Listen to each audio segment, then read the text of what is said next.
ಸ್ವಲ್ಪ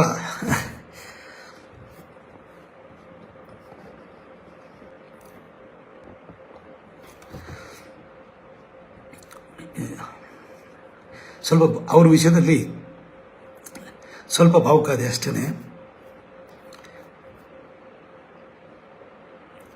ಇಲ್ಲ ಸಾಹೇಬ್ ಸಂಕೇಶ್ವರ ಸಾಹೇಬರು ತುಂಬ ಪ್ರೀತಿಯಿಂದ ನನಗೆ ವೇದಿಕೆ ಕೊಟ್ಟರು, ಬೆಳೆಸಿದ್ರು. ನಾನು ಬೈದಿದ್ದಾರೆ, ಕೆಲಸದಿಂದ ತೆಗಿಯಂತೂ ಹೇಳಿದ್ದಾರೆ. ನಾನು ಕೆಲವೊಂದು ಆರ್ಟಿಕಲ್ ಬರೆದಾಗ ಇತ್ತು. ಹೀಗೆ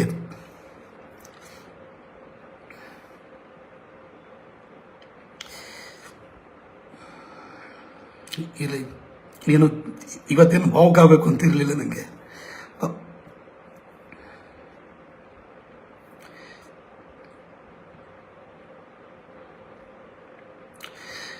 ನಮ್ಮ ಸಂಕೇಶ್ವರ ಸಾಹೇಬ್ರ ಬಗ್ಗೆ ಹೇಳ್ತಾ ಇದ್ದೆ. ಅವರು ನನ್ನ ಜೀವನದಲ್ಲಿ ತುಂಬ ದೊಡ್ಡ ಪಾತ್ರವನ್ನು ವಹಿಸಿದ್ದಾರೆ. ನಾನು ಯಾಕೆ ಹೇಳ್ತಿದ್ದೀನಿ ಅಂತಂದರೆ, ನಾವು ಬೆಳೆಯುವಾಗ ಯಾರೊಬ್ಬರು ವೇದಿಕೆಯನ್ನು ಕೊಡ್ತಾರೆ. ಆ ವೇದಿಕೆ ಸಿಕ್ಕಾದ್ಮೇಲೆ ನಮ್ಮ ಪ್ರತಿಭೆ ತೋರಿಸ್ತೀವಿ, ಇನ್ನೂ ದೊಡ್ಡ ಹಂತಕ್ಕೆ ಬೆಳಿತೀವಿ. ಆದರೆ ಮೂಲದಲ್ಲಿ ನಮ್ಮ ಬೆಳೆಸಿದವ್ರನ್ನ ಮರಿಬಾರ್ದು. ಹಾಗಾಗಿ ನಾನು ಸಂಕೇಶ್ವರ ಸಾಹೇಬ್ರ ಬಗ್ಗೆ ಒಂದು ಭಾವುಕನಾಗಿರ್ಬೋದು, ಬಟ್ ನನ್ನ ಕೃತಜ್ಞತಾ ಭಾವವನ್ನು ವ್ಯಕ್ತಪಡಿಸ್ತಾ ಇದ್ದೀನಿ.